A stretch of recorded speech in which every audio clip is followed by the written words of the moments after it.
தமிழ் பேசும் நல்லுள்ளங்களுக்கு வணக்கம். நேயர்களே, இது உங்கள் ஸ்பார்க் தமிழ் ஆடியோ புக்ஸ். இதுவரைக்கும் நம்ம சேனலை சப்ஸ்கிரைப் பண்ணாதவங்க சப்ஸ்கிரைப் பண்ணிக்கோங்க. அப்படியே பக்கத்தில் இருக்கிற பெல் பட்டனையும் கிளிக் பண்ணிக்கோங்க. இந்த கதை நான் வாசிக்கிற விதம் இது எல்லாம் உங்களுக்கு பிடிச்சிருந்தா கதை கேட்கும் ஆர்வமுள்ள உங்கள் நண்பர்களுக்கு ஷேர் பண்ணுங்க, லைக் மற்றும் கமெண்ட் பண்ணுங்க. தமிழ் பேசும் நல்லுள்ளங்கள் அனைவருக்கும் வணக்கம். எழுத்தாளர் அமரர் சாண்டில்யன் அவர்கள் எழுதிய கடல் புறா பாகம் 1, அத்தியாயம் 16. அரபு நாட்டு அமீர். காதலின் பிணைப்பிலும் உணர்ச்சி வெள்ளத்திலும் சிக்குண்டு பூலோகத்தை அறவே மறந்து சொர்க்கலோகத்தில் சஞ்சரித்துக் கொண்டிருந்த கடாரத்து கட்டழகியும் பல்லவகுல இளவலம் குடிசை கதவை திறந்து கொண்டு மனிதனொருவன் உள்ளே நுழைந்து கதவை மூடி உருவிய வாளும் கையுமாக நின்றதை அணுவளவும் கவனிக்காமல் ஒருவரையொருவர் மட்டுமே கவனித்த வண்ணம் நீண்ட நேரம் ஏதும் பேசாமல் நின்றிருந்தார்கள். அந்த நிலையில் காதல் அந்த இருவருக்கிடையில் கிளப்பிவிட்ட சங்கடத்தை விட அதை கவனித்த அந்த மூன்றாம் மனிதன் சங்கடம் பெரிதாக இருக்கவே அவர்களை காதல் வானத்திலிருந்து பாலூர் பெருந்துறை மண்ணுக்கு இழுக்க அவன் பலமுறை தன் தொண்டையை பலமாக கனைத்தான். அந்த கனைப்பின் ஒளியால் இவ்வுலகத்துக்கு வந்துவிட்டாலும் இருந்த குடிசை கோடியை விட்டு மட்டும் நகராமல் குடிசை கதவுக்கருகே நின்ற அந்த புது மனிதனை யாரென்று இருவரும் ஏறெடுத்து நோக்கினார்கள். வந்த மனிதனின் கோலமே பெரும் விந்தையாக இருந்ததை கவனித்த இளைய பல்லவன் அவன் எந்த நாட்டான் என்பதை கூட நிர்ணயிக்க முடியாமல் திணறினான். அவனது கொழுத்த கன்னங்களும் உதடுகளும் சிவந்த கண்களும் அவன் அராபியன் என்பதை தெளிவுபடுத்தினாலும் நீளமாக இரு பக்கத்திலும் வளர்ந்த உதடுகளின் கோடியில் நீளமாக மடிந்த மீசை மட்டும் சீனத்தவர் மீசையைப் போல இருந்தது. மேல் உடையும் கால் உரையும் அராபியர் அணிவதைப் போல இருந்தாலும் அவன் அணிந்திருந்த தொப்பி சதுரமாய் சீனர்களின் தொப்பியைப் போல இருந்தது. சீனர்களைப் போல அவன் குள்ளமாக இல்லை, நல்ல உயரம், பருமன். அவன் இடைக்கச்சை மேல் நாட்டினர் அணியும் கச்சையைப் போல கெட்டி தோளால் செய்யப்பட்டதன்றி அந்த கச்சையில் அவன் கையில் பிடித்திருந்த வாள் தொங்குவதற்கு அமைக்கப்பட்டிருந்த இடத்தை தவிர இன்னும் 2 குறுவாள்களும் சொருகிக் கொள்ளவும் இடம் இருந்தது. பாதி சீனர் உடையிலும் பாதி அராபியர் உடையுமாக கலந்து அணிந்திருந்த அந்த மனிதனை சில வினாடிகள் ஆராய்ந்த இளைய பல்லவன், யார் நீ, இங்கு எதற்கு வந்தாய் என்று கேட்டான். அவன் கேள்வியை தொடர்ந்து அந்த சில வினாடிகளில் காஞ்சனாதேவி சராயல் என்று பின்னுக்கு அடைந்து குடிசை கோடியில் சாத்தியிருந்த தனது வாளை எடுத்துக்கொண்டாள். அதை கண்ட அந்த மனிதன் பெரிதாக சிரித்தான். அந்த சிரிப்பினால் கோபத்தின் வசப்பட்ட காஞ்சனாதேவி, எதற்காக சிரிக்கிறாய் என்று சீறினாள். பெண்ணே, நீ வாளை எடுத்ததை கண்டு சிரித்தேன் என்று அவன் கூறி மறுபடியும் ராட்சசத்தனமாக பெரிதாக சிரித்தான். உன் கைவாள் என் வாளை விட பலமுள்ளதென்று நினைக்கிறாயா என்று அவள் வினவினாள் ஆத்திரத்துடன். பலமுள்ளதுதான் பெண்ணே, ஆனால் அதற்காக நகைக்கவில்லை. உன்னையும் இந்த சிறுவனையும் கொல்ல நான் வாளை தூக்கி கொண்டு இங்கு வர தேவையில்லை. வந்து போராடவும் அவசியமில்லை. நீங்கள் இதைவிட இன்னும் 10 மடங்கு அதிக தூரத்தில் இருந்தாலும் என் கச்சையில் உள்ள இந்த குறுவாள்களை எடுத்தெறிந்தே மாய்த்து விடுவேன் என்று கூறி தன் இடையில் இருந்த 2 குறுவாள்களையும் கையால் தட்டி காட்டினான். வந்தவனுடைய போர்த்திறமையை தீர்மானிக்கும் மனநிலையை அந்த சமயத்தில் பெற்றிராத இளைய பல்லவன் மட்டும் அதை பற்றிய ஆராய்ச்சியில் நுழையாமல், யார் நீ, இங்கு எதற்காக வந்தாய் என்று தன் முதல் கேள்வியை 2ஆம் தரம் மிக பலத்துடனும் கண்டிப்புடனும் பெரிதும் தொனித்த குரலிலும் திருப்பினான். அந்த குரலில் இருந்த கண்டிப்பும் அதிகாரமும் வந்தவனுக்கு சற்று எச்சரிக்கையை அளித்திருக்க வேண்டும். அதை கேட்டதும் அவன் முகத்திலிருந்த சிரிப்பு மறைந்து சிறிது குழப்பம் அதில் படரத் துவங்கியது. அந்த குழப்பம் குரலிலும் ஒலிக்க சொன்னான் அவன், உண்மையில் இந்த கேள்வியை நான் தான் கேட்டிருக்க வேண்டும் என்று. கருணாகர பல்லவன் முகத்தில் வியப்பின் சாயை லேசாக படர்ந்தது. தான் இருந்த குடிசைக்குள் ஓசைப்படாமல் நுழைந்ததன்றி தன்னையே கேள்வி கேட்கவும் முனைந்த அந்த மனிதனை நன்றாக ஊன்றி கவனித்தான். அந்த பார்வையின் பொருளை புரிந்து கொண்ட அந்த மனிதன், உங்கள் எண்ணம் புரிகிறது. நான் எப்படி உங்களை கேள்வி கேட்கலாம் என்று நினைக்கிறீர்கள்.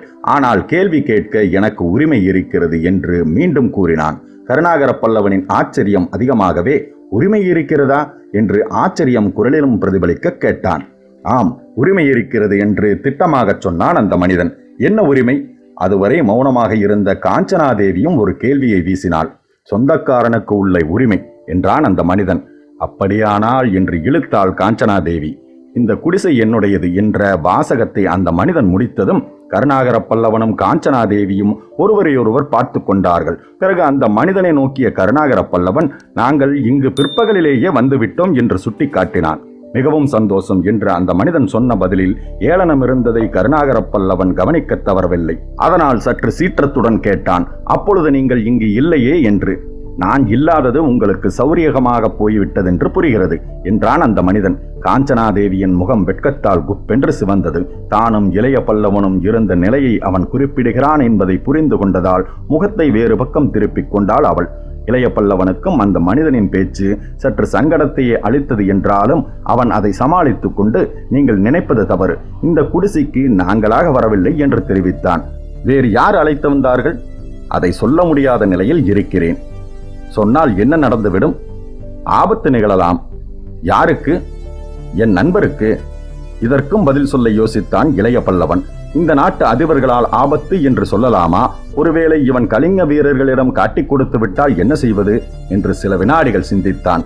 அவன் சிந்தனையில் ஓடிய எண்ணங்களை புரிந்து கொண்ட அந்த மனிதன், நீங்கள் யாரோ எனக்கு தெரியாது, உங்களை நான் இங்கு எதிர்பார்க்கவில்லை, வேறு ஒரு நண்பரை எதிர்பார்த்து வந்தேன், அவருக்கு பதில் நீங்கள் இங்கு இருக்கிறீர்கள், உங்களை அழைத்து வந்து என் குடிசையில் தங்க வைத்தவர் பெயரையும் சொல்ல மறுக்கிறீர்கள், அது கிடக்கட்டும், உங்கள் பெயரையாவது சொல்லலாமா என்று கேட்டான். என் பெயரையும் சொல்வதற்கில்லை என்று அறிவித்தான் இளைய பல்லவன். அந்த பெண்ணின் பெயர் என்று கேட்டு சற்று பதிலுக்கு நிதானித்த அந்த விந்தை மனிதன், சரி சரி சொல்ல மாட்டீர்கள், அதுவும் மர்மம், ஆனால் இந்த மர்மத்திற்கு காரணம் தெரியும் என்று கூறி இடி இடி என சிரித்தான். அந்த சிரிப்பை கண்டு வெகுண்ட இளைய பல்லவன், என்ன காரணத்தை தெரிந்து கொண்டு விட்டீர்கள் என்று கேட்டான், குரலில் உஷ்ணம் பூர்ணமாக துணிக்க. காரணம் எனக்கு தெரியும், உங்களுக்கும் தெரியும், ஆனால் இது ஒன்றும் புதிதில்லை என்று சொல்லி மீண்டும் சிரித்தான். எது புதிதில்ல? இளைய பல்லவன் குரலில் உக்கிரம் உச்சியில் நின்றது. ரகசிய காதல் என்ற அந்த மனிதன் தன் பெரு உதடுகளில் புன்சிரிப்பை தவளவிட்டான். யோசித்து பேசு.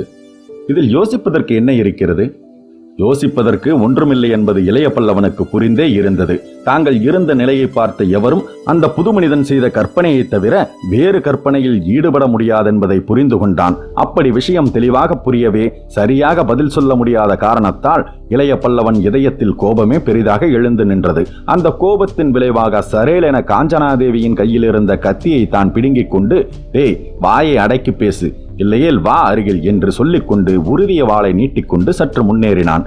அந்த மனிதன் குடிசையின் கதவை விட்டு சற்று அப்புறம் நகர்ந்தான். ஆனால் கையில் இருந்த வாளை அவன் நீட்டவில்லை. அதை இடது கைக்கு மாற்றிக்கொண்டு வலது கையை கச்சையில் இருந்த குருவாளுக்கு கொண்டு சென்றான். அவனது சிவந்த பயங்கரமான கண்கள் சற்றே குறுகின. முகத்திலும் கண்களிலும் பயங்கர சாயை படர்ந்தது. இதையெல்லாம் வினாடி நேரத்தில் கவனித்த இளைய பல்லவனின் புலிக்கண்கள் தனக்கு சமமான எதிரியை கண்டுவிட்ட சந்தோஷத்தால் பளிச்சிட்டன. இந்த நிலை ஒரு வினாடி நீடித்திருந்தால் என்ன விளைவு ஏற்பட்டு இருக்கும் என்று சொல்ல முடியாது. அந்த விளைவை தடுக்க திடீரென குடிசைக்கு வெளியே குதிரைகள் வந்து நிற்கும் காலடிகள் கேட்டன. இந்த குதிரையை பிடித்து அந்த மரத்தில் கட்டு என்று அதிகார சொற்கள் குடிசையின் பயங்கர அமைதியை ஊடுருவிச் சென்றன. அடுத்த வினாடி குடிசை கதவை திறந்து கொண்டு உள்ளே நுழைந்த அனபாயன் அங்கிருந்த நிலையை கண்டு அப்படியே ஸ்தம்பித்து நின்றான். அனபாயனின் திடீர் பிரவேசம் அந்த குடிசையில் இருந்த மூவரிடையேயும் பெருத்த மாறுதலை விளைவித்தது. இளைய பல்லவன் வாளை சிறிது தாழ்த்தினான். வெட்கத்தால் வேறுபுறம் முகத்தை திருப்பிக் கொண்டு நின்ற காஞ்சனாதேவி சரேலென குடிசையின் கதவை நோக்கி திரும்பி அனபாயனை ஏறெடுத்து நோக்கினாள். அவளுடைய அந்த பார்வையில் பெரும் அமைதி இருந்தது. ஏதோ பெரும் அபாயம் தடுக்கப்பட்டது என்பதற்கு அறிகுறியான அமைதியும் அதில் நிலவி கிடந்தது. ஆனால் குடிசைக்கு சொந்தக்காரன் போக்கு மிக வினோதமாக இருந்தது. அனபாயனை கண்டதும் சட்டென்று அவன் பெரிய வாள் கச்சையை நோக்கி பறந்தது. குருவாளை எடுக்க போன வலது கை துவண்டு தொங்கியது. பெட்டி பாம்பை போல அடங்கிய அவனுடைய பிரம்மாண்ட சரீரம் அனபாயனை நோக்கி தலையையும் தாழ்த்தியது. அனபாயன் அந்த பெரிய சரீரத்தின் முதுகில் செல்லமாக தட்டி கொடுத்தான். பிறகு இளைய பல்லவனை நோக்கிவிட்டு அந்த மனிதனிடம் திரும்பி, அமீர், இதென்ன சண்டைக்கு ஆயத்தம் என்று வினவினான். அமீர் தன் சீனக்குள்ளாய் தரையில் தாழ அனபாயனை நோக்கி வணங்கிவிட்டு சொன்னான், என் குடிசையில் தாங்களை எதிர்பார்த்து வந்தேன், ஆனால் இவர்கள் இருந்தார்கள் என்று. உனக்கு இவர்களை அறிமுகமில்லை, அதனால் என்ன, யார் என்று கேட்டு தெரிந்து கொள்வதுதானே என்றான் அனபாயன். வந்தவுடனே கேட்க முடியவில்லை என்று பதில் சொன்ன அமீரின் உதடுகளில் நமட்டு விஷமம் தெரிந்தது. ஏன் என்று வினவிய அனபாயன் அமீரை விட்டு இளைய பல்லவனையும் காஞ்சனாதேவியையும் நோக்கினான். இளைய பல்லவன் முகத்தில் இருந்த சங்கட சாயையும் காஞ்சனாதேவியின் முகத்தில் திடீரென மண்டிவிட்ட குழப்பமும் குழப்பத்தை தொடர்ந்து சிவந்த கன்னங்களும் ஓரளவு கதையை சொல்லவே அனபாயன் முகத்தில் ஓரளவு வியப்பே விகசித்தது. வங்கக்கடலுக்கு அப்புறத்திலும் இப்புறத்திலும் இருக்கும் இரு நாடுகளைச் சேர்ந்த இருவர் திடீரென சந்தித்து 3 நாட்களுக்குள் காதல் வலையில் கட்டுப்படுவது இயற்கையின் வன்மையை சுட்டிக்காட்டுகிறதா, விதியின் வலிமையை வலியுறுத்துகிறதா என்பதை நினைத்து பார்த்து விடை காணாத அனபாயன் இதழ்களில் மெல்ல புன்முறுவல் தவழ்ந்தது. அதைத் தொடர்ந்து அப்படியா என்ற சொல்லும் வெளிவந்தது. அந்த அப்படியாவில் 1000 அர்த்தங்கள் துணிப்பதை உணர்ந்த இளைய பல்லவனின் குழப்பமும் காஞ்சனாதேவியின் சங்கடமும் அதிகரித்து விட்டதையும் அவர்கள் கண்கள் நிலத்தில் தாழ்ந்து விட்டதையும் கண்ட அமீர், ஆம், அதனால்தான் வந்தவுடன் விசாரிக்க முடியவில்லை. விசாரித்த போது இவர்கள் பதிலும் சரியாக சொல்லவில்லை. இவர்கள் பெயர்களையும் சொல்ல மறுத்தார்கள். இவர்களை அழைத்து வந்தவரின் பெயரையும் சொல்ல மறுத்தார்கள். போதாக்குறைக்கு அந்த பெண்ணும் வாளை எடுத்தாள். பிறகு அந்த வாளை அவர் பிடுங்கிக் கொண்டார். நானும் என்று அவன் சொல்லிக் கொண்டிருக்கும் போதே குருவாளிடம் கையை கொண்டு போயிருப்பாய் என்று அமீரின் வாசகத்தை அனபாயன் முடித்ததைக் கண்ட இளைய பல்லவன் வியப்பின் எல்லையை எய்தினான். அனபாயன் மேற்கொண்டு சொன்னது அந்த வியப்பை 1000 மடங்கு அதிகரிக்கவே செய்தது. நல்ல வேளை அமீர், குருவாளை எடுக்காதிருந்தாயே, அதை கண்டாலே எனக்கு பயம் என்று கூறிய அனபாயன் மறுபடியும் அமீரின் முதுகில் தட்டி கொடுத்தான். அனபாயன் போக்கு எதுவும் பிடிபடவில்லை இளைய பல்லவனுக்கு. யார் இந்த அமீர்? இவன் எப்படி பரிச்சயம் அனபாயருக்கு? குருவாளை எடுத்து வீசுவது பற்றி சற்று முன்பு அமீர் சொன்னதை அனபாயரும் ஊர்ஜிதப்படுத்துகிறாரே என்று தன்னைத்தானே கேட்டுக்கொண்ட இளைய பல்லவன் அந்த கேள்விகளை நேராகவே கேட்டுவிட இஷ்டப்பட்டு அனபாயனை ஏறெடுத்து நோக்கினான். இளைய பல்லவன் மனத்தில் ஓடிய எண்ணங்களை முகமே பிரதிபலித்திருக்க வேண்டும். அவை அனைத்தையும் உள்ளங்கை நெல்லிக்கனி போல அறிந்து கொண்ட அனபாயன் இளைய பல்லவனின் வாய் கேள்விகளை கேட்கும் முன்பாகவே பதில் கூறினான். கருணாகரா, அமீர் எனக்கு நீண்ட நாள் பழக்கமுள்ளவன். அவனை விட திறமையும் இந்த அபாயத்தையும் சமாளிப்பதில் வலிமையுள்ள எவரையும் கண்டுபிடிப்பது அசாத்தியம். கப்பலோட்டுவதிலும் கப்பல் போரிலும் இணையற்ற சாமர்த்தியம் உள்ளவன். இந்த கீழக்கடல் பிராந்தியம் முழுவதையும் நன்கு அறிந்தவன். அரபு நாட்டிலிருந்து சீன நாடு வரை உள்ள துறைமுகங்கள் அனைத்தும் தெரியும் இவனுக்கு. 100 அடிக்கு அப்பால் உள்ளவர்களை குருவால் எறிந்து கொள்ளுவதில் நிகரற்றவன். பார்ப்பதற்கு பலுவாயிருக்கும் இந்த தேகத்தை சண்டை சமயத்தில் பார்த்தால் ஆச்சரியப்படுவாய். வாளிப்பான சரீரத்தை விட சுறுசுறுப்பாய் வேலை செய்யும். இந்த பாலூர் பெருந்துறையிலிருந்து நம்மை காப்பாற்ற வல்லவன் அமீர் ஒருவன் தான். அமீரிடம்தான் நம்மை ஒப்படைத்திருக்கிறேன் என்று விளக்கினான் அனபாயன். ஒன்று மறந்து விட்டேன். அமீரின் தயவில்லாமல் தூதுப்புறா மூலம் நான் குணவர்மனுக்கு செய்தி அனுப்பியிருக்க முடியாது. புறா அமீருக்கு சொந்தம் என்று கூறினான் சோழர்குல இளவல். அமீரின் இந்த பிரதாப புராணத்தை கேட்ட இளைய பல்லவன் சில வினாடிகள் பதிலேதும் சொல்லவில்லை. பிறகு கேட்டான், நம்மை தப்புவிக்கும் பொறுப்பை பிற நாட்டார் ஒருவரிடம் ஒப்படைத்திருப்பதாக கூறினீர்களே, அவர் இவர்தானா என்று. ஆம், அமீர் அரபு நாட்டைச் சேர்ந்தவன். சீன நாட்டில் அடிமையாக விற்கப்பட்டான். அங்கிருந்ததால் அந்த நாட்டு பழக்க வழக்கங்கள் கலந்துவிட்டன என்று விளக்கிய அனபாயன், அது மட்டுமல்ல கருணாகரா, யாரும் தப்ப முடியாத சீன அடிமைத்தனத்திலிருந்து தந்திரத்தால் தப்பி வந்திருக்கிறான். இப்பொழுது கூட அமீரை பிடித்துக் கொடுப்பவர்களுக்கு சீனாவில் 1000 பொற்காசுகள் பரிசு கிடைக்கும். ஆனால் அமீரை பிடிப்பது முடியாத காரியம் என்று பெருமையுடன் சொல்லவும் செய்தான். அத்துடன் அமீரின் கதையை முடிக்க இஷ்டப்பட்ட அனபாயன், கருணாகரா, அமீரின் கதையை முழுவதுமாக சொன்னால் கேட்க தெவிட்டாது. இன்னொரு நாள் சொல்கிறேன். இப்பொழுது நாம் கவனிக்க வேண்டிய அலுவல் வேறு என்று கூறிவிட்டு, என்ன அமீர், நாங்கள் தப்பிச் செல்ல ஏதாவது வழி கண்டுபிடித்தாயா என்று அமீரை நோக்கி கேட்டான். கண்டுபிடிக்காமல் வருவேனா என்றான் அமீர். எந்த வழியில் தப்பலாம் என்று அனபாயன் விசாரித்தான். நிலவழியில் தப்ப முடியாது, பலமாக காக்கப்பட்டிருக்கிறது. நீர்வழிதான் சௌகரியம். அதற்கு திட்டம் இருக்கிறதா? இருக்கிறது. என்ன திட்டம்? வந்தால் காட்டுகிறேன். சரி, புறப்படுவோம். அனபாயனின் இந்த கட்டளையை தொடர்ந்து குடிசையில் இருந்தவர்கள் வெளியேறினார்கள். அமீர் அழைத்துச் சென்ற இடம் மட்டுமல்ல, அவன் விவரித்த திட்டமும் மிக பயங்கரமாக இருந்தது. ஆனால் அதை விட்டால் தப்ப வேறு வழியுமில்லை என்பதை அனபாயன் மட்டுமின்றி மற்றவர்களும் புரிந்து கொண்டார்கள். அன்பிற்கினிய நேயர்களே, உங்களுக்கு இந்த கதை பிடிச்சிருந்ததா?